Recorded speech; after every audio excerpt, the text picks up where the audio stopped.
दुनिया के 4 सबसे अमीर आदमियों में उसका नाम आया पिछले 20 साल तक। कभी रैंक 1, कभी रैंक 2, कभी रैंक 3, कभी रैंक 4। 2008 में दुनिया का सबसे अमीर आदमी था। आज भी तीसरे या चौथे रैंक पे है, लेकिन पिछले 50 साल से उसी मकान में रह रहा है। लोग उससे मिलना चाहते हैं, मिलता नहीं किसी से। एक बार बोली लगाई गई, मैं मिलूंगा, वॉरेन बफे से लंच करना चाहते हैं, लंच करना चाहते हैं। बोली लगाई तो उनके लंच के लिए 35 करोड़ रुपए उनको दिए गए कि मैं आपके साथ 1 घंटा लंच करना चाहता हूं। वॉरेन बफे ने 35 करोड़ खुशी खुशी लिए, ले आ भैया 35 करोड़, और दान में दे दिए।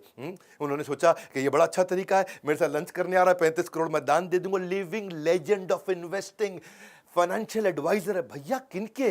दुनिया के बड़े बड़े प्रेसिडेंट्स और दुनिया के बड़े बड़े बिजनेस टाइकून्स के financial advisor. His words are not words, they are world to the world.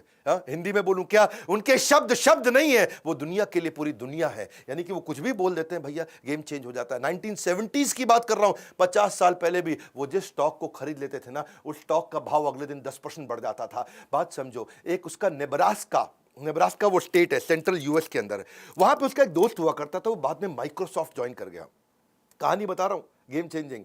Microsoft join कर गया, माइक्रोसॉफ्ट में सीनियर लीडरशिप में था। नेब्रास्का के उस दोस्त ने एक बारी उससे पूछा, भैया वॉरेन बफे एक बात बता, तू माइक्रोसॉफ्ट में इन्वेस्ट नहीं करता, उसका स्टॉक नहीं खरीदता, तुझे क्या लगता है माइक्रोसॉफ्ट में कोई कमी रह गई है जो तू उसका स्टॉक नहीं खरीद रहा? उसने ईमेल लिखा वॉरेन बफे को। वो जिंदगी का पहला ईमेल, वॉरेन बफे ने उसको रिप्लाई किया। नेब्रास्का का उसका दोस्त था, तो उसने रिप्लाई करते वक्त बताया, मैं माइक्रोसॉफ्ट इसलिए नहीं लेता, इसलिए नहीं लेता, इसलिए नहीं लेता, बहुत सारे कारण लिख दिए। और साथ में उसने उसको नेब्रास्का की फुटबॉल टीम जो बड़ी बेकार थी उसके साथ भी कंपेयर कर दिया।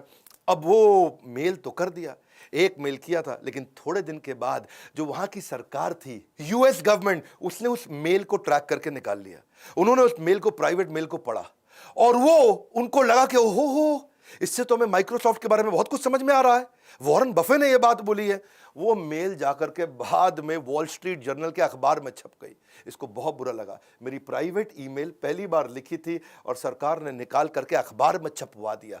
वो दिन आखिरी दिन था उसका, उसके बाद उसने कभी किसी को मेल नहीं लिखा। उसको इस बात का दुख नहीं था कि मैंने माइक्रोसॉफ्ट की निंदा करी, उसको इस बात का दुख था कि मैं नेब्रास्का नाम के स्टेट में रहता हूं, और उसमें छोटा शहर है ओमाहा, लेकिन मैंने जो है नेब्रास्का की फुटबॉल टीम की बेइज्जती करी है। ऐसा ना हो जाए मुझे यहां से घर छोड़ना पड़ जाए। बहरहाल एनुअल लेटर जरूर लिखते हैं अपने सारे शेयर होल्डर को, और जो एनुअल लेटर लिख करके भेजते हैं अपने शेयर होल्डर्स को, जो अपने इन्वेस्टर्स हैं, जब ये उनको भेजते हैं तो पूरी यूनिवर्सिटीज बैठ करके उनके एनुअल लेटर को पढ़ती है, इनकी कही हुई बात को पढ़ा जाता है। यूनिवर्सिटी सिखाती है, अरे देख भाई, वॉरेन बफे ने चिट्ठी लिखी।